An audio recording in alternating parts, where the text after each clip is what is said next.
சிவபுராணம் பாகம் 2 ஜோதிலிங்கமாக சிவபெருமான் காட்சியளித்தல். ஸ்ரீமத் நாராயணன் மற்றும் பிரம்மதேவர் இருவரும் பல யுகங்களாக தனது பயணத்தை மேற்கொண்ட போதும் இருவராலும் அடியையோ முடியையோ காண இயலவில்லை.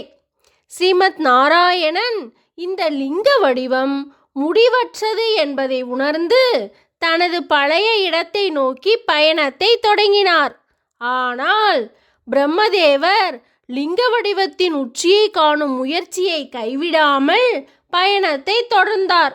ஒரு சிறு கால இடைவெளியில் லிங்க வடிவத்தின் உச்சியில் இருந்து தாழம்பூ வருவதை பிரம்மதேவர் கண்டார். பிரம்மதேவர் தாழம்பூவின் அருகில் சென்று லிங்கத்தின் உச்சியை அடைய இன்னும் எவ்வளவு காலம் பிரயாணம் மேற்கொள்ள வேண்டும் என வினவினார். அதற்கு தாழம்பூ இன்னும் பல கோடி யுகங்கள் கடந்து செல்ல வேண்டும் என்று கூறியது. இதை கேட்ட பிரம்மதேவர் மலைப்புற்று இனியும் பல கோடி ஆண்டுகள் பயணம் செய்ய வேண்டுமா என யோசித்தார். சிறிது நேர சிந்தனைக்கு பின் தாழம்பூவிடம் ஒரு உபயம் வேண்டும் என பிரம்மதேவர் வேண்டினார். பிரம்மதேவரின் வேண்டுகோளை ஏற்று வேண்டிய உதவியை அளிப்பதாக தாழம்பூவும் வாக்குறுதி கொடுத்தது. பிரம்மதேவரும் தாழம்பூவும் பயணம் ஆரம்பித்த இடத்திற்கு செல்ல பயணம் மேற்கொண்டனர். ஆனால் இவர்கள் இருவரும் சர்வமும் உணர்ந்த பரம்பொருள் இவை அனைத்தையும் கண்டுகொண்டு உள்ளார் என்பதை மறந்தனர். இறுதியாக ஸ்ரீமத் நாராயணன் இருக்கும் இடத்தை அடைந்த பிரம்மதேவர் நாராயணனிடம் தான் லிங்கத்தின் முடியை கண்டதாகவும் அதற்கு இந்த தாழம்பூவே சாட்சி என கூறினார். தாழம்பூவும் பிரம்மாவிடம் கொடுத்த வாக்குறுதிக்கு இணங்கி ஆமாம், பிரம்மதேவர் லிங்கத்தின் முடியை கண்டதாக பொய் சாட்சி கூறியது. தாழம்பூ உரைப்பது பொய் என அசிரிரி சினத்துடன் உரைத்தது. லிங்கத்தில் இருந்து வந்த அசிரியை கேட்ட பிரம்மதேவர் அதிர்ந்து போனார். அப்போது ஸ்ரீமத் நாராயணன் என்ன நிகழ்ந்தது என அறியாமல் நின்றார். பின்பு பிரபஞ்சத்தின் ஜோதிலிங்கமானது சிவபெருமானாக காட்சியளித்தார். ஆனால் சிவபெருமானை காண இயலாத வகையில் ஒளியானது பிரகாசித்தது.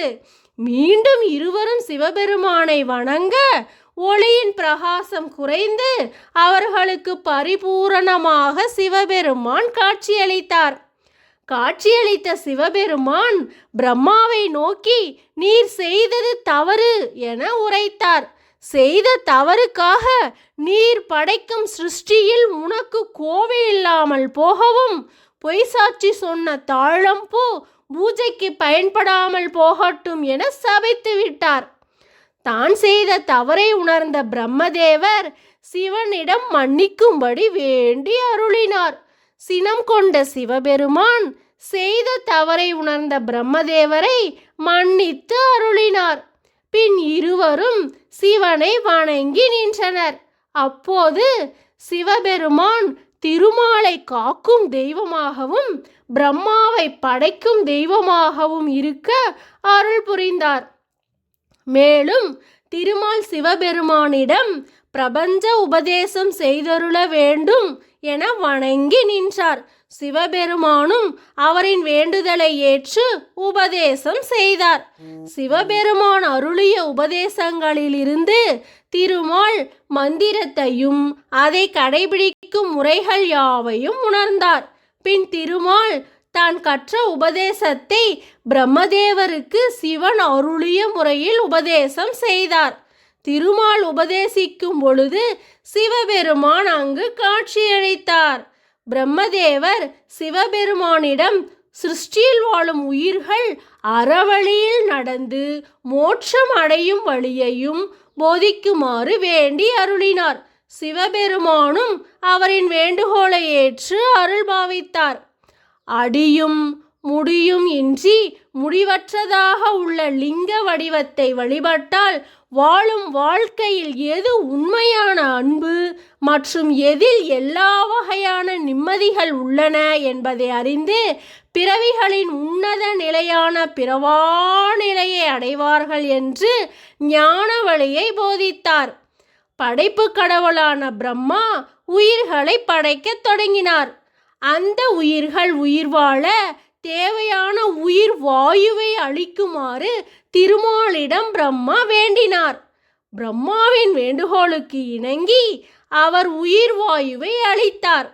உயிர்கள் வாழ்வதற்கான இடத்தையும் பிரம்மாவின் வேண்டுகோளுக்கு இணங்கி அண்டம் மற்றும் நிலப்பரப்புகளையும் படைத்தார். திருமால் படைத்த நிலப்பரப்பில் திருமால் அருளால் உயிர்கள் தோன்ற ஆரம்பித்தன. பிரம்மா படைப்பு தொழிலை தொடங்கினார். படைப்பு தொழில் அவருக்கு உதவும் வகையில் பிள்ளைகளை உண்டாக்கினார். ஆனால் அவர்களால் எந்தவித பயனும் இல்லாததால் மனம் சோர்ந்தார். அவ்வேளையில் சிவபெருமான் அங்கு தோன்றி அவரின் சோகத்திற்கான காரணத்தை அறிந்து அந்த குறையை நிவர்த்தி செய்வதாகவும் கூறி மறைந்தார். சிவனின் அருளால் அவர் எண்ணியவாறு பிரஜாபதிகளை படைத்தார். பிரஜாபதிகள் என்பவர்கள் பிரம்மாவால் படைப்பு தொழிலுக்கு உதவியாக இருக்கும் வகையில் படைக்கப்பட்டவர்கள். பிரம்மதேவர் மொத்தம் 10 பிரஜாபதிகளை தோற்றுவித்தார். மரிசி, அத்திர, அங்கிரசர், புலஸ்தியர், புலகர், கிருது, வசிஷ்டர், தக்கன், பிருகு, நாரதர் போன்றவர்கள் பிரம்மாவால் படைக்கப்பட்டவர்கள். பின்பு சப்தரிஷிகளை தோற்றுவித்தார். அதன் பின் உயிரினங்கள் மற்றும் மானிடர்கள் தோற்றுவிக்கப்பட்டனர். ரிஷிகளின் தோற்றத்திற்கு பின் அவர்களால் தேவர்களும் அசுரர்களும் படைக்கப்பட்டனர். நன்றி.